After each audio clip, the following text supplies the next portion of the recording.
आता आपण ट्रिक 2 बघणार आहोत. Past tense.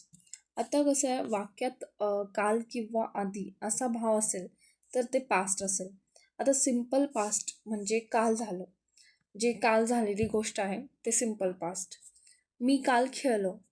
आता इथे काय येईल, आय प्लेड यस्टरडे. इथे मी काल खेळलो याचं इंग्लिशमध्ये रूपांतर होईल आणि आय प्लेड यस्टरडे असं येईल. पास्ट कंटिन्युअस, काल चालू होतं म्हणजे काही काम जे काल चालू होतं, तर त्याचं उदाहरण बघूया आपण. मी काल वाचत होतो. त्याचं इंग्लिशमध्ये रूपांतर येईल आय वॉज रीडिंग यस्टरडे. हे लक्षात ठेवा. तर पास्ट परफेक्ट म्हणजे दुसऱ्या गोष्टीपूर्वी झालेलं. आता दुसऱ्या गोष्टीपूर्वी झालेलं त्याचं उदाहरण बघूया आपण. तो येण्यापूर्वी मी खाल्लं होतं. त्याच्यात आपण इंग्लिशचं रूपांतर बघूया. म्हणजे I had eaten before he came. तो येण्यापूर्वी मी खाल्लं होतं. आता सेकंड बघूया आपण.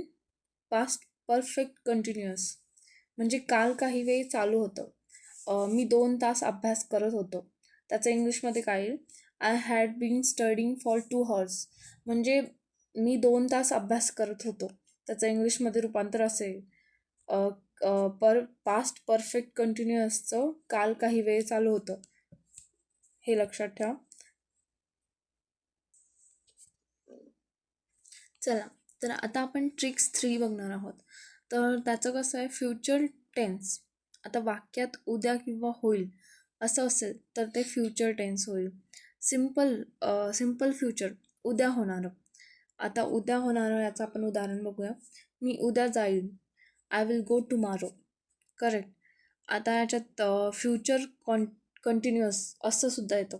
तर त्याला आपण असं बोलूया की उद्या चालू असेल, जी घटना उद्या चालू असेल. म्हणजे त्याचं आपण मराठीत बघूया. मी रात्री 8 वाजता वाचत असेन. तर त्याला इंग्लिशमध्ये काय बोलूया, I will be reading at 8 PM. आता फ्युचर परफेक्ट बघूया. फ्युचर परफेक्ट म्हणजे अमुक वेळेपर्यंत पूर्ण झालेलं असेल. आता 10 वाजेपर्यंत मी काम पूर्ण केलं असेल. त्याला इंग्लिशमध्ये काय येईल, I will have finish my work by 10. Okay. तर पुढे बघूया. फ्युचर परफेक्ट कंटिन्युअस, भविष्यात काही काळ चालू राहिलेलं.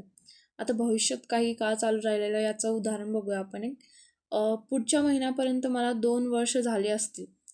त्याच्या इंग्लिशमध्ये काय येईल, I will have been working for 2 years. Okay.